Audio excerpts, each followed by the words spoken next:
My name is Ava Morgan. I'm 26 now, but 9 years ago, I stood on our porch with a single suitcase and rain clinging to my hair like needles. My mother, Marlene, looked me up and down with a cool half smile. "You'll be back in a month," she said.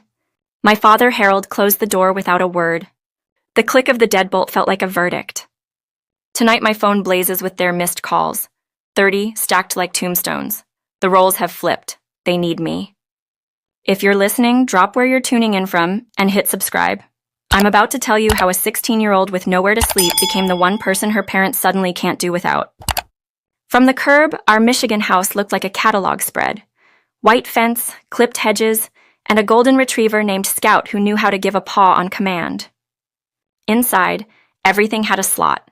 The remotes, the cereal boxes, me. People might call my mother particular. I'd call it suffocating. She arranged my clothes by color and season, tracked my homework with a spreadsheet, and audited my friends like tax returns. My father was physically there, briefcase, glasses sliding down his nose, but he lived inside ledgers. If there was conflict, he'd blink, murmur, listen to your mother, and retreat to his kingdom of numbers. The house had rules you could set your watch by: home by 8:30 on school nights, 9:30 on weekends, no loud colors, no clingy fabrics. Friends had to be from stable homes and future-oriented, which was code for honor roll, 2 parents, and the right zip code. Even my bedroom was inspected every Sunday afternoon.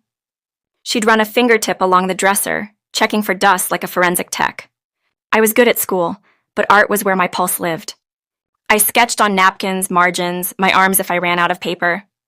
I could lose an hour in shading the underside of a leaf. "A hobby, Ava," my mother would say, not looking up from her planner. "Not a life plan.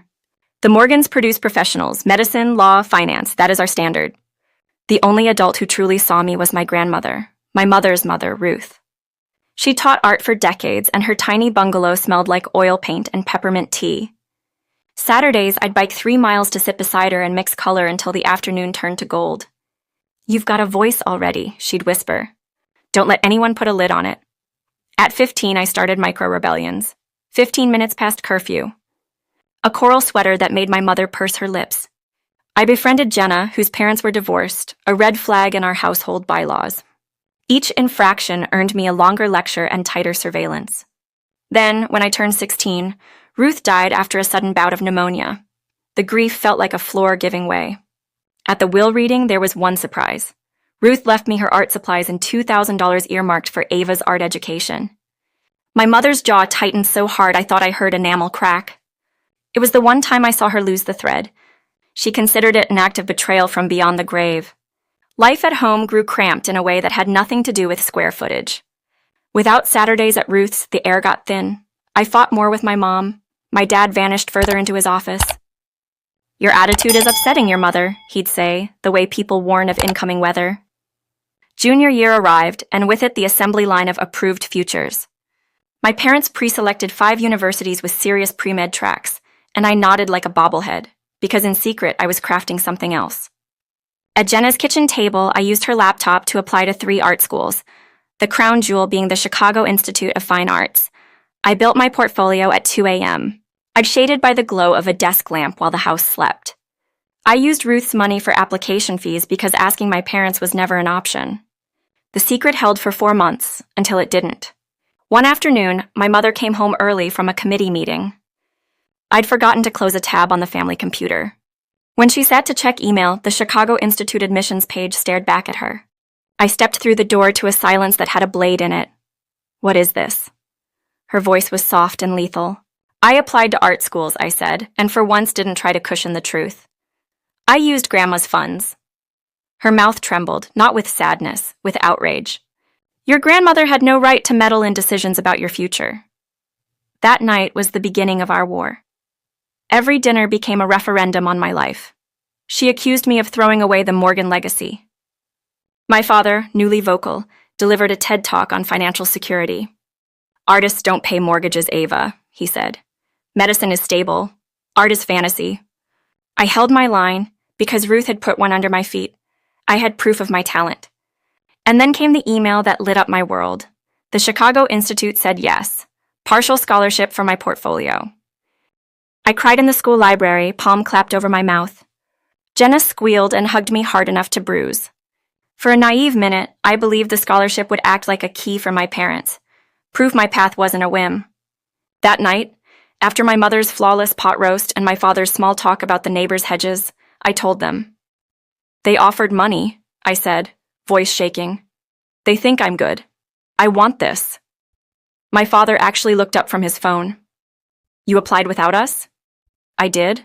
And you plan to attend, my mother said, making art school sound like a diagnosis. Yes. No, she said simply. Your deposit is paid at State's pre-med program. Your path is settled. That's your path for me, I replied, surprised at my own calm. You're 16, my father added, voice sharpening. You don't make life decisions alone. I'll be 17 in 3 months, I said. And somehow I'm old enough to be expelled from my own future? The chairs scraped. Voices rose. We launched into our ugliest fight. Words that can't be unsaid. My mother called me ungrateful. My father warned I'd end up a cautionary tale with student debt and no career. Finally, my mother's voice went icy. 2 choices, she said. Commit to pre-med and our rules, or leave. Leave? I asked, not quite processing it. If you're adult enough to defy us, my father said, you're adult enough to live with the consequences. Fine, I whispered. Then louder. Fine, I choose art. Then you choose to do it elsewhere, he said. You have 30 minutes to pack. Anything you leave is abandoned. I waited for one of them to crack, to say, sit down, let's breathe. No one did. Upstairs, I threw clothes into a suitcase with hands that wouldn't stop shaking. I grabbed my sketchbooks, Ruth's battered paint box, my laptop, a photo where the 2 of us were grinning into a wind that took our breath away. Downstairs, they stood like gatekeepers. I asked about the bank. Your checking account is yours, my father said. Your college fund remains contingent on an approved degree. I nodded. I had $812 and change, plus Ruth's $2,000 once I could access it. I stepped onto the porch. My mother delivered her parting shot. You'll be back begging in a month. And my father shut the door. The lock turned. The sound was small, and it split the world in half. It was April, drizzle, cold biting through my jacket. I called Jenna. They kicked me out, I managed. Get here, she said. Now. I dragged my suitcase 12 blocks in wet sneakers, making a promise with each step. I will not crawl back. No matter how hard it gets, I will not give them that story. The Parkers, Jenna's parents, were stunned but kind. The couch became my bed. Mrs. Parker called my mother the next morning and got hung up on. She's 16, Marlene, I heard her say, voice incredulous. She's still in high school. A deadline hummed in reply. I went to the bank and withdrew everything. $812.47. I called the executor for Ruth's will. I went to school and pretended not to hear the whispers. At night, I scoured job listings on the Parkers' ancient desktop, applying anywhere that would let a kid with no experience stand behind a counter. In week 2, I caught my first break. The Green Bean coffee shop needed a part-timer. The manager, Tessa, a 30-something with red hair and a laugh that filled the room, skimmed my application, listened to my story, and said, we'll give you a shot, 20 hours, minimum wage, tips, we'll flex around school. I nearly cried into the hiring paperwork. The Parkers' apartment was small. The couch meant nobody had privacy. Jenna suggested her cousin Naomi's basement, finished, cheap, and available, $300 a month. The mattress sat on painted concrete. The bathroom was at the top of the stairs. It was bleak, and within reach. I moved in, told the Parkers thank you the way you say thank you when the words aren't big enough. My new routine was brutal. Up at 5, shower before Naomi's roommates claimed the bathroom, Green Bean 6 to 10, school 10:30 to 3:30, back to the shop 4 to 8, homework until my eyes stung. Some days I did laundry in the school bathroom with hand soap.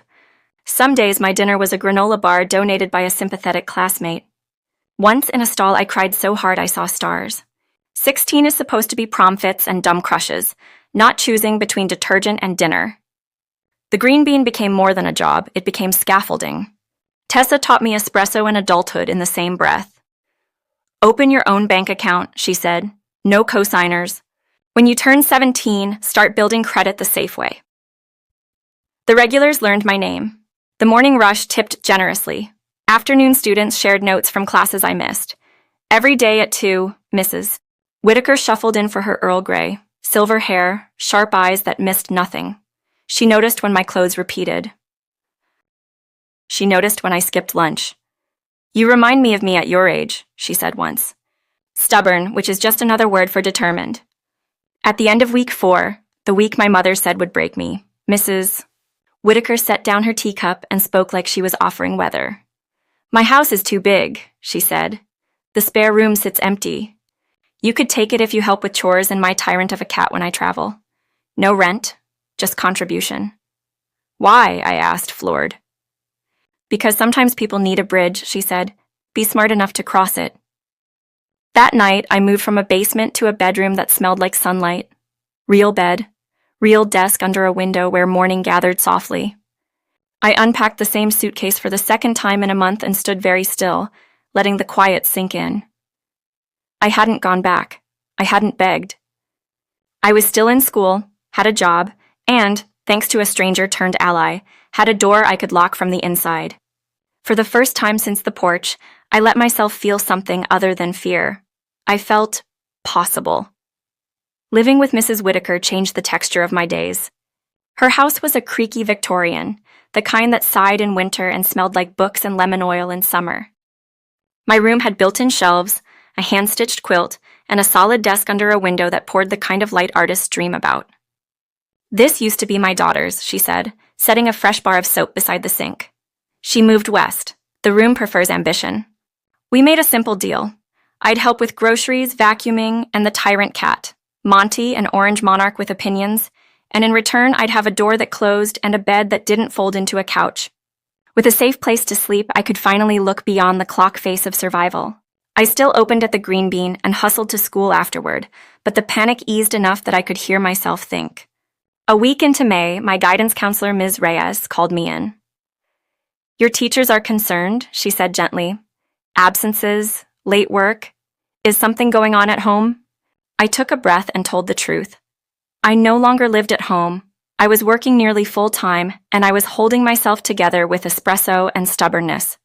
She didn't look shocked, just decisive. "Okay," she said. "Here's what we're going to do." Ms. Reyes orchestrated a triage plan, modified deadlines, a lighter final stretch, and a blueprint for financial aid that didn't require the blessing of Marlene and Harold. "Normally, dependents need parental information," she explained, sliding forms across her desk. "But there's a provision for students in unusual circumstances. We'll document everything." With her help, I filed for independent status, wrote scholarship essays on a borrowed laptop at Mrs. Whitaker's kitchen table, and applied to every fund that might see a 16-year-old who refused to fold. June arrived on a tide of relief and ache. I walked at graduation in a borrowed gown, and when they called my name, Mrs. Whitaker stood and cheered like I'd won an Olympic heat. Tessa closed the Green Bean early so my coworkers could clap in a row behind her. Jenna's parents took too many photos. My parents' seats were empty, stark little holes in the fabric of the auditorium. Pride and hollowness rode side by side in my chest, and I let them. Summer meant longer shifts and a new side hustle. Mrs. Whitaker helped me mat and display my watercolors for the Saturday market. I set up next to a honey vendor and a woman who sold handmade soaps that smelled like rain. To my surprise, people bought my work. Not enough to float a life, but enough to matter. And more than that, strangers' eyes lingered with that quiet recognition I'd chased since Ruth's living room. "You've got a mood to your lines," one man said, tucking a landscape into a paper sleeve. "Don't lose it." In August, Ms. Reyes called with a tremor of good news. "The Institute had a scholarship free up," she said. "If you can turn in an expanded portfolio by Friday, you'll be in the running." I didn't sleep much for 4 days. I worked the morning shift, came home, drank tea, painted until my fingers cramped, and fell into bed at 2. 2 weeks later, a letter arrived like a sunbeam. Additional aid awarded. The math finally worked. Between scholarships, a small loan, my savings, and a transfer to a Green Bean near campus, Chicago wasn't a dream. It was logistics, Mrs. Whitaker took me to a real art supply store to celebrate. Not the craft aisle, the cathedral with walls of pigments that looked like candy you shouldn't eat. She bought me my first set of professional brushes and a stack of canvases. "Tools matter," she said when I protested. "So does someone believing you'll use them." Leaving Michigan felt like shedding a skin. The institute pulsed with color and noise, students sketching in courtyards, sculptures peeking from studio doors, the smell of turpentine and clay stealing through hallways. For the first time, I was among people who didn't require translation. My housing was a slanted attic in a shared student house. Winter turned our breath to clouds inside, but it was mine. I kept my morning shifts, hustled to classes, and learned how to stretch paint and pennies in equal measure. Work didn't dent my grades. If anything, constraint sharpened me. I poured everything that had happened into my compositions. Rooms with light carving lines through shadow, objects arranged like the aftermath of an argument. My foundation instructor, Professor Dwyer, circled a charcoal study and said, "Technique is solid, but what's startling is the honesty. You're not trying to impress me, you're telling me the truth." I didn't tell him that honesty was easier on paper than in person. I just nodded and kept drawing. Sophomore year brought a face I couldn't ignore. He came to the Green Bean every morning for 3 weeks, ordered a large black coffee with no room, and left a tip that felt like a wink. "You know," I said finally, "that tip could buy actual flavors." He grinned, hazel eyes, camera strap crossing his shoulder. "It buys conversation," he said. His name was Lucas. He shot photography like he was trying to catch time in a jar. We moved carefully. Study sessions, gallery openings, critiques that didn't cushion the truth. He didn't ask me to be smaller to fit him. He didn't want to fix me. He wanted to build with me. By junior year, the gears turned faster. I landed an unpaid internship at Atlas Co., a boutique design studio downtown. Unpaid meant I added a campus lab monitor job to the Green Bean shifts, but the experience was a door I needed to walk through. "You've got a knack for translating soul to function," Mara, the creative director, said during my midpoint review. "That's rarer than you think." Small paid projects followed. Logos for a florist and a neighborhood paper, layout tweaks for a nonprofit. For the first time since I left home, money didn't immediately evaporate the moment it hit my account. My personal work shifted too. My junior show explored the architecture of belonging. Thresholds, chairs pulled back from tables, a series of windows with different weather on either side. The citywide emerging artists exhibit accepted 2 pieces, then gave one a small prize. I called Mrs. Whitaker from the alley behind the gallery and cried for the version of me who had sketched by desk lamp, trying to keep hope quiet. Graduation arrived, and the auditorium was a mirror of high school, joy with a seam of missing. I mailed an announcement to my parents out of principle. Nothing came back, and I swallowed the old ache. Mrs. Whitaker sat in the front row. Tessa and the Green Bean crew drove in on their day off and held handmade signs. Lucas's family filled a whole section and treated me like they'd been saving the seat all along. Atlas Co. Hired me full-time within a month. Junior designer, benefits, a salary that made my hands shake when I signed. Lucas proposed by the lake that fall. Simple ring he'd designed, the city skyline fading into night. "I want a life where your work and mine don't compete," he said. "They conspire." I said yes with my whole chest. We started planning a small spring wedding and scrolling through listings for a starter place that didn't smell like someone else's old takeout. Then came the question that split us open. "Will you invite your parents?" Lucas asked one night, casual as weather. The floor tilted. "No," I said. "Why would I?" He came from a family where conflict rolled in and rolled out like summer storms. He believed in repair. I believed in locks and boundaries that kept you alive. We tried to bridge it. Long walks, quiet fights, the math of love versus harm. But we couldn't solve for both. 3 months after he asked, we handed each other back our futures with shaking hands. He took a teaching job in Milwaukee. I fell into work and let the ache do what aches do, make room. 6 months later, Atlas's biggest client, Beacon House Media, poached me for a senior designer role. More money, bigger canvas, a new city. The office was in New York. I packed my life into boxes at 24 and moved to a Brooklyn walk-up with pipes that rattled like a nervous drumline. New York ran on caffeine and audacity, and I had both. The magazine launched, my spreads turned heads, and I rented a shared studio in a converted warehouse where the heat worked only when it wanted to. I learned to design on impossible timelines and to say no without apologizing. At 25, I jumped, left Beacon House to start my own studio, Morgan Co. I signed my first client at a diner at 11 p.m. over pancakes, then another, then another. I hired a junior designer who reminded me of my reflection 10 feet back, then a project manager who could lasso chaos and label it. We grew from logos to full brand systems, from local boutiques to national campaigns. The money didn't solve everything, but it solved groceries, rent, and the part of my brain that had always kept a tally of scarcity.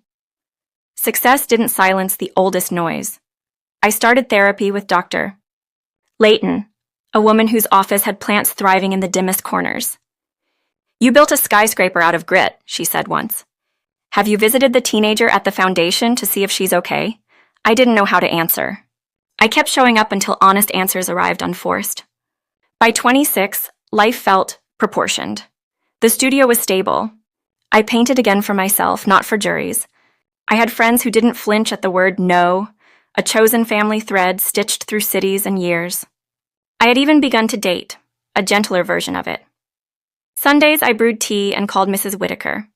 We talked about her pottery group, Monty's dramatic sighs, and the way time circles back when you least expect it, which is exactly what it did. On a Tuesday, that didn't look like anything special. An email landed in my inbox with a subject line so plain it felt sneaky. "Hello." The sender name stole my breath. Marlene Morgan. I hadn't seen it on a screen in 9 years. No note at graduation, no text when an article cited my work, nothing on holidays except the muted throb of memory. I clicked. "Dear Ava, I hope you're well. Your father and I have followed some of your accomplishments online and are proud. We've been thinking about you a great deal and would like to reconnect if you're open. We have regrets about how things ended. Please let us know if you'll speak with us. Mom, Mom." That single word after 9 years felt like a stranger using my nickname. It wasn't an apology so much as a shrug toward one. I closed my laptop and realized my heart was sprinting without me. That night, I lay awake with the ceiling fan whispering, listening to the part of me that was still 16. In the morning, I booked an extra session with Dr. Layton. Angry, guarded, curious, I told her when she asked what lived under the email. All three at once. "Then all three get a seat," she said. "And we set boundaries before you said a single word on the page." 2 weeks passed. I didn't respond. Then a second email arrived, this time with context tucked like a blade in the folds. My father, Harold, had lost his firm to a lawsuit.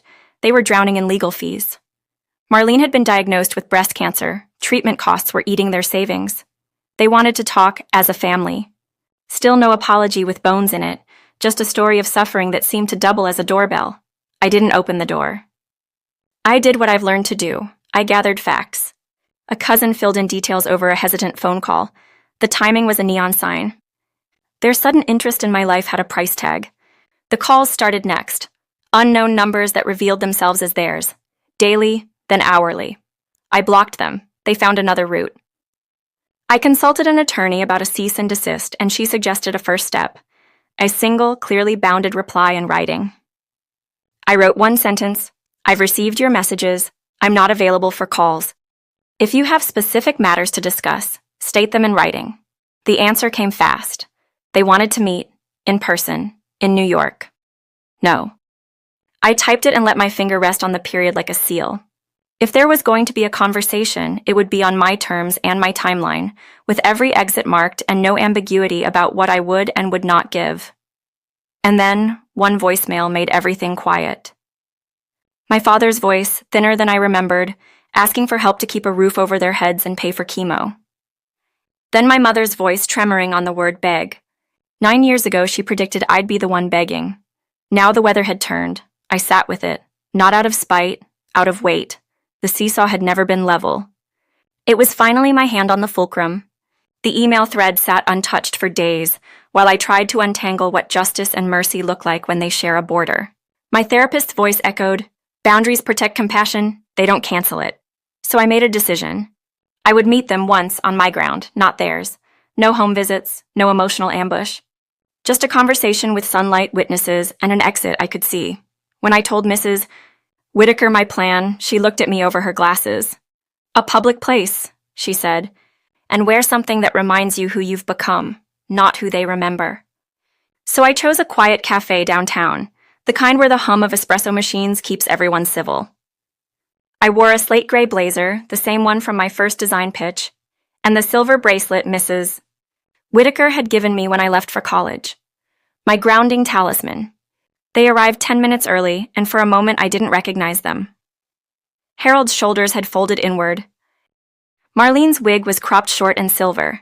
Her face carried the paper-thin fragility of someone fighting illness and pride at the same time. I didn't stand. I wanted them to meet the version of me that didn't shrink. "Ava," my mother breathed, stopping just short of touching my hand. "You look wonderful." "Thank you," I said, neutral. My father cleared his throat. "We've followed your work, the studio. You built quite the name for yourself." I nodded once. Silence pooled until it grew heavy enough to break. I didn't rescue them from it. Finally, my mother exhaled. "We owe you an apology," she said, voice cracking on the edges. "What we did, throwing you out, was wrong. We thought we were guiding you. We were punishing you. I was so obsessed with control I forgot you were a person." For the first time, the word wrong landed between us without justification wrapped around it. Still, I asked, "Why now?" She hesitated. "Because life shrinks when you lose time. Illness, bankruptcy, you realize what matters? Through cancer and lawsuits," I said quietly, "not through a 16-year-old sleeping on a friend's couch." They both flinched. I didn't apologize for the bruise. "We know you have every reason to hate us," my father said. "We're not asking for forgiveness, just help. Your mother's treatment isn't fully covered. We're behind on the condo. We have nowhere else." The word help hung like smoke. For a moment, I heard my mother's voice from that night. "You'll be back begging." And I felt no triumph, only a strange, clean sadness. I pulled a folder from my bag. "I already consulted my lawyer," I said, sliding the papers across the table. "I'll arrange direct payments for your medical bills and a one-time amount to settle the mortgage arrears. You won't deal with me directly. Communication goes through counsel." Marlene's eyes widened. "You'd do that for us?" "Yes," I said, "but this isn't reconciliation. It's compassion with boundaries. You will not contact me or my colleagues or use family to relay messages. You will not show up at my home or office. You will not call this an apology tour. It's a transaction because I refuse to let bitterness turn me into what you were." Harold blinked hard. "Why help us at all then?" "Because I can separate decency from danger," I said. "You taught me the cost of collapsing the two." My mother's lips trembled. "Can it ever change? Could we someday be family again?" "Maybe," I said. "But that would take years of therapy and truth, not crisis and need. None of that starts today." They signed the document in silence. I gathered the folder, stood, and looked at them. Two people who had once believed control was love. "When you threw me out," I said, "I thought I'd die from the absence of you. But what died was the illusion that approval equals safety. I found a life outside that illusion, and it's mine." Marlene reached for me one last time. "We're sorry, Ava. Truly." I held her gaze. "I believe you're sorry now, but you weren't sorry when it could have saved me. Goodbye." Outside, the afternoon light was sharp and golden. I walked toward it, feeling the weight lift 1 ounce at a time. The conversation hadn't given me revenge. It had given me closure, the kind you build with steady hands, not shattered glass. Over the next few months, my lawyer handled everything. The payments went through, the calls stopped. I didn't block the news that filtered through cousins. My mother's treatment stabilized. My father took part-time consulting jobs. But I didn't reach back either. Distance became peace, not punishment. In therapy, Dr. Layton asked, "Do you feel finished?" "No," I said after a long pause, "but I feel free." Freedom didn't look cinematic. It looked like normal mornings, making coffee in my own kitchen, sending invoices, sketching under soft light. It looked like choosing when to answer a call and when not to. It looked like quiet. I poured that quiet into new work, a mixed media series called Inheritance. Canvases layered with fragments of letters, burned edges, stitched seams. Viewers called it haunting. For me, it was exorcism disguised as art. The show sold out in its opening weekend and caught the eye of a curator who asked if I'd ever considered a memoir exhibit. I laughed softly. I already lived it. When award season came, the local press did a profile. The headline read, "Designer who turned rejection into renaissance." The journalist asked what kept me going all those years ago. I told her the truth. A stranger's kindness and the promise I made to myself on a rainy porch. Later that night, Mrs. Whitaker, still fierce at 73, called. "I read the article," she said. "You didn't mention me enough." I laughed until I cried. "You're the foundation." "And don't you forget it," she said. "But Ava, do something with all that strength besides surviving. Create joy too." So I did. I started mentoring young artists who'd been kicked out, cut off, or counted out. We met twice a month in my studio, and I taught them the same lesson Ruth had whispered years ago. Your heart speaks through your brush. Don't let anyone mute it. Sometimes they'd ask if my parents ever came around again. I'd smile and say, they did once, and that was enough. 1 year later, the email came from my father, not asking, just updating. Your mother finished treatment. We're moving to a smaller place. Thank you for what you did. No plea, no manipulation, just words that felt almost human. I replied with one line, I'm glad she's recovering. Wishing you both health. I closed the laptop and looked out over the city skyline. The same kind of view I used to sketch in pencil, dreaming of a future that didn't hurt. The future had arrived not through miracles, but through every exhausted choice to keep going. I picked up my phone, opened my channel app, and hit record. I'm Ava Morgan. 9 years ago, my parents slammed a door and told me I'd come back begging.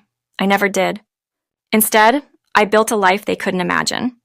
And when they finally came begging, I didn't give revenge. I gave boundaries.